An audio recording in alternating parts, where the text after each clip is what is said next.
जब इंट्रोगेटिव का direct indirect बनाते हैं तो इसको दो टाइप में बांटते हैं। जैसे इंट्रोगेटिव को आप लोग जानते हो, first type second type. First type में क्या आता है? फर्स्ट टाइप में हेल्पिंग वर्ब आता है और सेकेंड टाइप में वर्ब। फर्स्ट टाइप में हेल्पिंग वर्ब से स्टार्ट होगा और सेकेंड टाइप में WH वर्ड से स्टार्ट होगा, ठीक है, प्लस हेल्पिंग वर्ब होता है।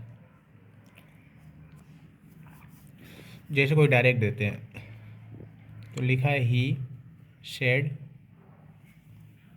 टू मी, इन्वर्टेड कामा, ऊपर इन्वर्टेड कामाज, एक को कामा बोलते हैं, दो को कामाज बोलते हैं, इन्वर्टेड कामाज। नीचे से खुलेगा ना ऊपर से बंद होता है। देखिए इसलिए लिखा आई हेट यू क्वेश्चन। मगर ये इंट्रोगेटिव का फर्स्ट टाइप बनाना है तो यहाँ पे रहेगा डू लगा दो, do I hate you question mark. Sorry, ये डू शब्द जो है, डू डज 21 टेंस में आता है। डू डज प्रेजेंट इंडेफिनिट में आता है, उसी के हेल्पिंग वर्ब है। तो ये शुरू में आता है तो इंग्लिश क्या होती है, ठीक है, क्वेश्चन मार्क होता है, कोई भी प्रश्नवाचक शब्द। तो इसका जब इनडायरेक्ट बनाएंगे तो याद रखना कि पहले तो रिपोर्टिंग स्पीच इसको बोलते हैं, इसको रिपोर्टेड स्पीच सबको पता है। तो रिपोर्टिंग स्पीच में टेंस नहीं बदलता, रिपोर्टेड स्पीच का टेंस बदलता है। अगर ये पास्ट टेंस में है, V2 लिखा है, या पास्ट टेंस है, ये D लिखा है, समझो टेंस अंदर का बदलेगा। तो टेंस अगर हेल्पिंग वर्ब है तो हेल्पिंग वर्ब बदलेगा, ये नहीं है तो वर्ब को बदलेंगे। तो हेल्पिंग वर्ब है इसमें डू डज, तो इसे बदल जाएंगे। इधर टेंस नहीं बदलता है मगर वर्ब का रूप बदलता है, तो ही का ही रहेगा और शेड टू का हो जाता है आस्क्ड। क्या हो जाता है? आस्क्ड। अभी आप लोग टोल्ड बनाते थे कब? जब यहाँ फुल स्टॉप होता था। जब क्वेश्चन मार्क आएगा तो हमेशा आस्क्ड लिखना, चाहे फर्स्ट टाइप हो या सेकेंड टाइप हो। आस्क्ड हो जाएगा और ये मी को, और ये इन्वर्टेड कामा कोई जगह पे आप दैट नहीं लगाएंगे। जब भी क्वेश्चन मार्क देखना तो दो चीज़ याद रखना कि फर्स्ट टाइप है तो इफ़ लगाते हैं, क्या लगाते हैं? इफ़। और सेकेंड टाइप है तो WH वर्ड ही कंजंक्शन बन जाता है। तो ये फर्स्ट टाइप है। कैसे पता? हेल्पिंग वर्ब से स्टार्ट है, डू डज से। तो फर्स्ट टाइप में दैट की जगह पे इफ़ लगेगा, जहाँ आप दैट से जोड़ते थे वो इफ़ कंजंक्शन काम करेगा। अब क्वेश्चन मार्क को हटाना भी होता है। अभी तो अंदर हिल गए तो मैं बोला था दो चीज़, हेल्प और सब्जेक्ट, दो चीज़ इधर बदलते हैं ज़रूरत पड़ी तो। तो ये पास्ट टेंस है तो बदलेगा, सब हेल्पिंग वर्ब को बाद में कर देंगे और सब्जेक्ट को पहले कर देते हैं। ऐसा क्यों? ताकि ये क्वेश्चन मार्क हट सके। तो हेल्पिंग वर्ब बाद में जाएगा। एक चीज़ ध्यान देना, ये तो मैं भी जानता हूँ कि आई कौन सा पर्सन है? फर्स्ट। तो SON सन फार्मूला 1 2 3। तो फर्स्ट पर्सन किसके अनुसार बदलता है? सब्जेक्ट। तो कौन सा सब्जेक्ट? रिपोर्टिंग स्पीच का। ये सब्जेक्ट होता है, ये वर्ब, ये ऑब्जेक्ट होता है। ये कहाँ आएगा? सब्जेक्ट के घर आएगा। फर्स्ट पर्सन एस के घर, ही को उठा के यहाँ लिख देंगे, ठीक। अब इसको क्या डू का डज, डिड पढ़े हो आप लोग, डू डज का। मगर ये बताओ यहाँ डिड अगर हमें लिख देते हैं आई हेट यू, तो कहीं भी सिंपल, ये सिंपल बन गया ना, फुल स्टॉप लग रहा है। तो सिंपल में कहीं डिड देखे हो आप लोग? नहीं, निगेटिव में होता है और इंटरोगेटिव में। जब ये बीच में आएगा फिर तो ये सिंपल हो जाएगा। तो सिंपल क्या होता है? तो अभी ये प्रेजेंट इंडेफिनिट है तो इसे पास्ट इंडेफिनिट बनाना है। अब पास्ट इंडेफिनिट में सिंपल बनाना है। अगर इंट्रोगेटिव बनाना होता तो डू का या डिड कर देते, मगर सिंपल बनाएंगे तो क्या हो जाएगा? डू का ख़त्म हो जाएगा। हेल जो में ये हेट लिखा है ना, HATE, हेट, इसी का सेकेंड फॉर्म कर देंगे हेटेड। Sorry, hated. समझ गए? यानी डू गायब हो जाएगा। डू गायब हो जाएगा। ऐसा क्यों गायब हुआ? क्योंकि सर सिंपल बनाना होता है, इसलिए हमको इसे गायब करना पड़े। सिंपल में डू डज नहीं या डिड नहीं होता है।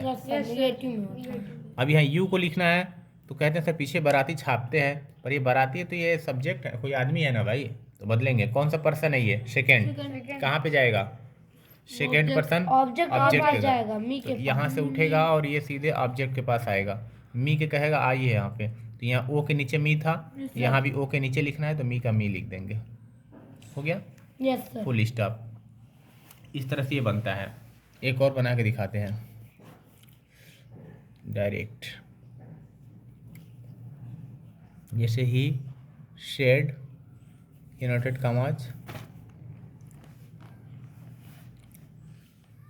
Neha is singing a song. Question इसको बताते हैं हम, सॉरी इज को यहाँ मत लिखिए, इज को पहले कर दीजिए।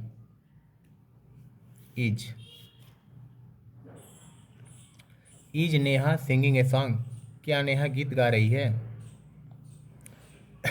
सॉरी। तो जब इसका इनडायरेक्ट बनाएंगे तो ये रिपोर्टिंग स्पीच है और रिपोर्टेड स्पीच है।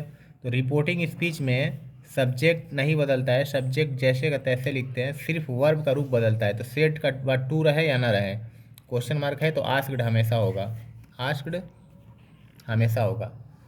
इसके जगह पे अब दैट नहीं आता है, क्या आता है सर? इफ़ आता है। क्यों? क्योंकि हेल्पिंग वर्ब से स्टार्ट है, तो क्या आ जाएगा? इफ़। और हेल्पिंग वर्ब को बाद में लिखते हैं और सब्जेक्ट को पहले कर देते हैं ताकि क्वेश्चन मार्क हट जाए। तो नेहा पहले आ जाएगी। तो नेहा कौन सा पर्सन है? Neha third person no change, तो नेहा नहीं बदलेगी। क्या आएगी? कौन कौन बदलता है? फर्स्ट सेकंड बस ना, ये सब्जेक्ट के अनुसार और सेकंड ऑब्जेक्ट के अनुसार। Third person no change. Is का क्या होता है? इज का सिंपल भी रहेगा तो वाज होगा ना। इज का क्या होता है? वाज। वाज वेयर होता है, तो सिंगुलर नेहा है तो इसलिए वाज किए, बाकी छाप देंगे। Singing SINGING, singing a song, full stop, question mark हट जाएगा। इस तरह से आप बना लोगे। पूछे? ठीक है, जिससे पूछेंगे वही बताएगा।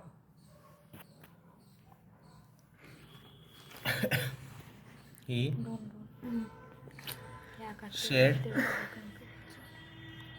said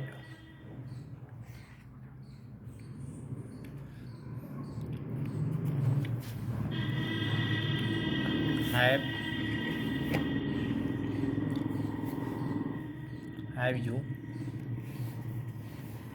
taken coffee? Have you taken coffee? और क्वेश्चन मार्क है, ये बताएंगे। प्रांजल कोई बीच में बताएगा नहीं। ही asked, सेड का आस्क्ड, SKED आस्क्ड। इफ या WH वर्ड, इफ हेल्पिंग से स्टार्ट है तो इफ। आगे